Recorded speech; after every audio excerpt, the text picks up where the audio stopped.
नमस्कार, मैं नियाज खान। कांग्रेस पार्टी अंदर खाने दो खेमों में बढ़ गई है। जो बर्दाश्त कर सकते हैं पार्टी में बने हुए हैं और मौके की तलाश में है।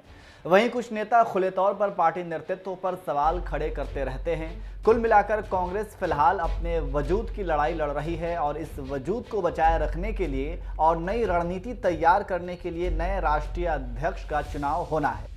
यह अध्यक्ष पद का चुनाव 17 अक्टूबर को होना है। इसके लिए कई उम्मीदवार मन बना चुके हैं। हालांकि किसी भी नेता ने सार्वजनिक तौर पर अभी उम्मीदवारी पेश नहीं की है, लेकिन मन में लड्डू तो सभी के फूट रहे हैं और दबी जुबान में चुनाव लड़ने के संकेत दे रहे हैं। इसी कड़ी में कांग्रेस के वरिष्ठ नेता शशि थरूर का नाम सामने आया है और थरूर चुनाव लड़ने के पूरे मूड में दिख रहे हैं। इससे पहले थरूर ने एक अखबार में लिखे लेख में स्वतंत्र और निष्पक्ष चुनाव की बात कही थी। वहीं अब कांग्रेस अध्यक्ष के हिंदी पट्टी से होने से जुड़े कयास के सवाल पर उन्होंने जवाब देते हुए कहा कि मैं भी अच्छी हिंदी बोल सकता हूं। जैसा कि आप जानते हैं कि शशि थरूर की अंग्रेजी काफी फेमस है। जब वे अंग्रेजी बोलते हैं तो कई ऐसे शब्दों का इस्तेमाल करते हैं जिसके लिए डिक्शनरी खोलनी पड़ती है। हालांकि उनकी अंग्रेजी को लेकर बहुत बार सोशल मीडिया पर मीम भी बनाया जाता है और लोगों को लगता है कि वे हिंदी इतनी अच्छी नहीं बोल सकते जितनी कि अंग्रेजी।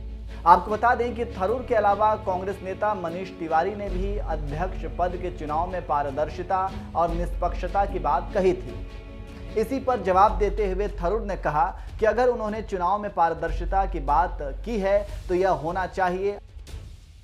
आपको बता दें कि मनीष तिवारी ने कांग्रेस संगठन चुनाव की निष्पक्षता पर सवाल उठाए थे। उन्होंने कहा था कि वोटर सूची के बिना कांग्रेस अध्यक्ष पद के निष्पक्ष चुनाव कैसे होंगे। उन्होंने मांग की कि निष्पक्ष चुनाव के लिए पार्टी के वोटर का नाम पता प्रकाशित किया जाना चाहिए। आपको बता दें कि कांग्रेस अध्यक्ष पद का चुनाव करा रही है, जो 17 अक्टूबर को चुनाव होना है। चुनाव नतीजों का ऐलान 19 अक्टूबर को होने की संभावना है। चुनाव के लिए नोटिफिकेशन 22 सितंबर को जारी होगा।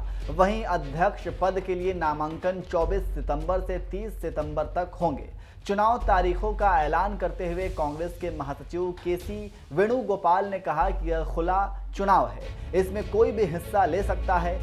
तो इस तरह से कांग्रेस पर अभी तक परिवारवाद का आरोप भी लगता रहा है। ऐसे में कांग्रेस जिस तरह से खुले तौर पर लोकतांत्रिक तरीके से अध्यक्ष पद का चुनाव करा रही है, ऐसे में शायद कांग्रेस को कोई उम्मीद की किरण दिख रही हो।